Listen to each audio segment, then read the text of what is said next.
One of the things that I'm really passionate about is the language that people use. So one of the criteria for your essay writing is your meta-language vocabulary. So an articulately written essay is a higher scoring essay. Okay, that's of course in combination with ideas, and one way in which you can really work on your language is to work on your descriptive language.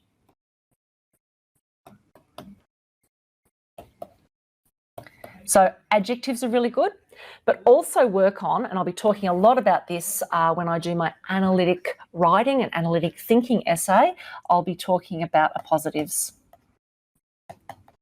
How do you write sentences that have like complex ideas that are connected to them? And appositives are using sentences that have second nouns in them. Okay, so the focus of our sentence isn't one thing, it's another thing and how they connect. Okay, and I'll be talking about that. So can I encourage you to go and develop a whole range of adjectives to describe our characters? I think it's really important that you do that. And I think it's really important that you have a look at those lists. So I've started off some examples here for you. What you'll find is that those characters that are more dynamic, that are more evolving, more changing, tend to have adjectives that sort of, you know, show breadth of character. So they're not just one way. They might actually have greater facets, more nuances, more sort of, you know, dimensions to their characterization. So where you can see that Elizabeth is pragmatic and independent, what are some words that are perhaps more negative to explain or to characterize Lizzie? What are they? What's one word that you could use in the chat function, please, that talks about Lizzie, perhaps from not such a positive view? She's certainly practical and independent. Yes, she is reckless a bit, isn't she? I also think extremely judgmental. Who does she judge? Darcy, of course. Okay, so there's a whole range of things you could do there. Where Jane, far more static. Jane is far more sort of, she's measured, she's rational. She's demure. She's very, I wouldn't say submissive, but I would say she follows instructions. So she's very, what's a word for that? Let me have a think of it. She's very placid. Okay. We'd also say she's also very sweet. She's got a very nice nature, okay? Mary, oh, I like Mary. Well, I mean, one of the very best quotes early on in the novel comes from Mary. She might be plain and bookish, but she's actually quite sharp. She's actually quite clever. I would also say she's very cynical. Okay, so they're really good as well, okay? Kitty, shallow. Oh, not just shallow, self-absorbed. You know, really self-absorbed. Absorbed. Oh, Catherine, terrible. Self-absorbed, egotistic. I mean, she gets married, and when she gets married to Wickham, you'll remember she says, I go first now when we go to the parties because I'm the married lady. So she doesn't even see that she's actually damaged her own honour and potentially damaged the honour of the entire family and the marriageability of her sisters. Instead, she says, I am married. I am now of higher status than you, okay? So please do go through this list and come up with a range of adjectives, because if you're using adjectives to describe a character, that is potentially a richer sort of, you know, entree to making analytic comment, okay? So I will talk about what does it mean to write analytically a bit later, okay? So let's have a look at our list of things to do. You are now going to do 3. Character adjectives. And that is on page 20 to 24. Page 20 to, oh, how funny. Yep, it goes through to 24. Okay, so becoming familiar with the characters and their characteristics is really important, okay? So please do have a look at that, okay? What I've done in here, which I think is interesting, even if you don't. I did a character analysis. So writing analytically is something that you need to work on, and a lot of students really struggle with writing analytically, okay? And so Albert will be able to tell you that this morning I talked about three particular things, okay? I talked about the fact that many people write descriptively. Okay, so they write a description, which is often a narrative, a story. And in this case, what they're often doing is they're recounting or retelling. Okay? And I call that a low response. Albert, remember this morning I said, doesn't Lydia get married? She does get married. Yeah, Lydia does get married. You're absolutely right. She gets married. She's forced to marry Wickham when they run away to elope, and Darcy pays it off. So Lydia sees herself as, I'm going back to a previous conversation because of this comment, she sees herself as now of higher status within her sisters because she's the first to get married, okay? A second form of writing is explanation, okay? This is where you explain. Sometimes this is called expository. What we want you to do is write analytically, okay? And writing analytically is far deeper. So please do come along to that lecture. Don't know what day it is because a few lectures to go before then, but we'll be talking about that. What I did as an example of analytic writing is I did a character analysis.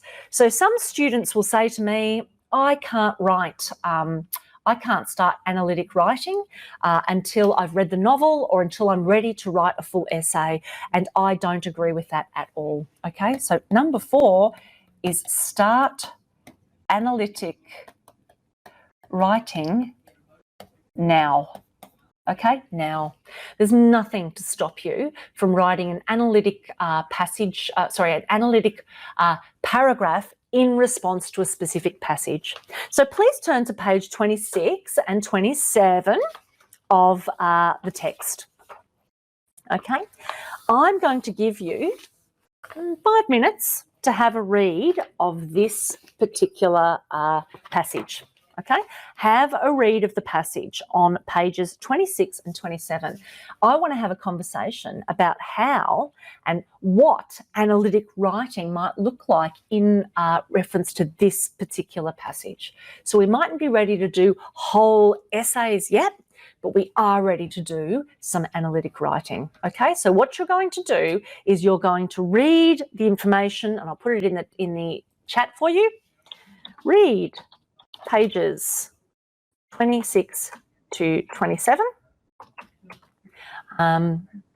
It's a passage, and it's right at the beginning of the novel, and I'll give you 5 minutes. So back at 4:11 p.m. Okay, so have a scan of that. Hopefully it's not the first time you've reading it because you've read the novel. We'll be back in 5 minutes and we're going to discuss it. So this is where we jump from me talking at you to you starting to actually work with me. Okay, see you in 5. Okay, how are we going, guys? I'm going to zhuzh you up here, rev you up a bit. So what I was saying before, I just quickly wrote down on the screen here, okay? So if I asked you to analyse the character of Mrs. Bennet as presented or as characterised just through this passage, a low response, someone who was writing at a DE level would just tell me what happened in the passage. They would recount it. They would focus on the what, when and who, okay? Then she did this and they did this and she's cranky and he's this and blah, blah, blah, blah, blah, okay? And what they do is likely to have very little evidence in that, okay? So this is something that you want to avoid. No, thank you. A medium one would explain. They would make some inferences. Now, inferences is where you are reading the hints in the text. In other words, you're looking at the way in which the author is constructing this character.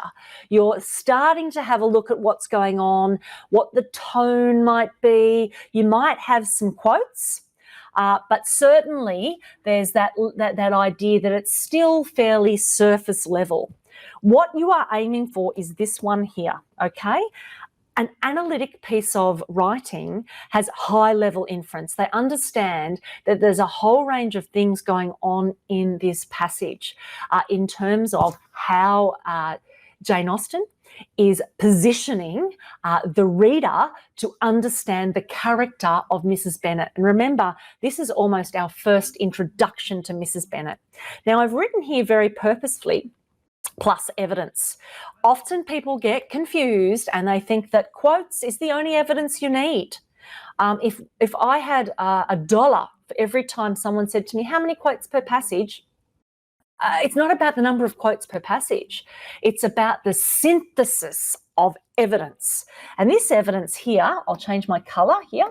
This evidence here is very much on the why and the how. Okay, which is very different to what, when, and who. Okay, and evidence here means a range of things. Now, did anyone attend Anthony Young's lecture today in the middle of the day? Did anyone else go to the lecture today? The reason I ask is Anthony came out. And obviously I'm in the same building with Anthony and I'm taking over tomorrow for the comparative. And he said, I want to talk about evidence. I want you to talk more about evidence, okay? Now, one of the biggest hints, clues, advice, and I'm sorry this is a bit repeated for you, Albert, is that evidence is more than quotes. It's my story of my life. It's not just quotes. So yes, quotes. Yes, okay.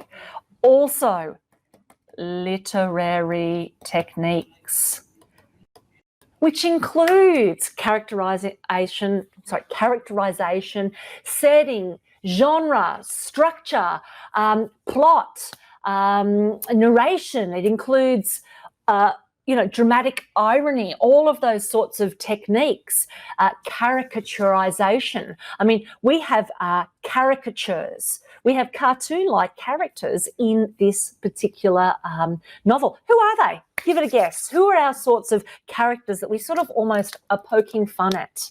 Who are they? Let's have a look. Albert, are you awake? I'm checking it out. Come on, A team, plus Emily.